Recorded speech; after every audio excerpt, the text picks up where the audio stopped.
কাঙ্ক্ষিত স্বদেশ গঠনের অঙ্গীকারের প্রারম্ভেই কেন গণহত্যা প্রসঙ্গটি অন্তর্ভুক্ত করা হলো?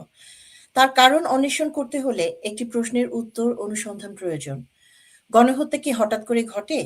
না, ঘটে না। গণহত্যা একদিনে শুরু হয় না, সম্পন্নও হয় না। এটি একটি পরিকল্পিত, ধাপে ধাপে এগিয়ে চলা প্রক্রিয়া। যখন একটি জনগোষ্ঠীর ভাষা, সংস্কৃতি ও পরিচয়কে অস্বীকার করা হয়, তাদের অধিকার কেড়ে নেওয়া হয়, তার বিরুদ্ধে নীরবতা অবলম্বন করা হয়, তখনই ধীরে ধীরে গণহত্যার বীজ বপন হয়। ১৯৪৭-এর পর থেকেই পাকিস্তান রাষ্ট্র বাঙালির ওপর কাঠামোগত বৈষম্য চাপিয়ে দেয়। বাংলা ভাষাকে অস্বীকার, বাংলা সংস্কৃতিকে তুচ্ছ করা, রাজনৈতিক অধিকার হরণ এই ধারাবাহিক অবিচারের ফলে ১৯৭১ সালে ঘটে ইতিহাসের অন্যতম নির্মম গণহত্যা।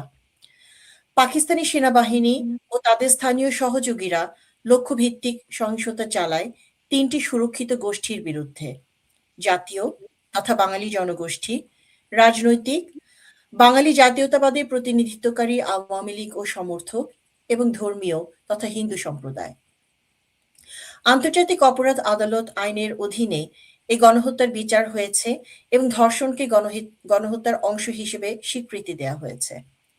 ৭১-এর গণহত্যা শুধু প্রাণহানি ঘটায়নি, এটি একটি জাতির অস্তিত্ব ও আত্মপরিচয়কে মুছে ফেলার চেষ্টা ছিল।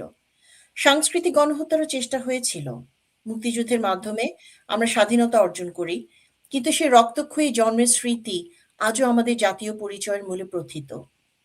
আজ আমরা দেখছি ১৯৭১-এর সে গণহত্যাকে অস্বীকার বা বিকৃত করার অপচেষ্টা চলছে। কেউ কেউ একে শুধু হিন্দু জেনোসাইড হিসেবে উপস্থাপন করার চেষ্টা করছে, যা আসলে বাঙালি জাতির উপর চালানো গণহত্যাকে খাটো করে।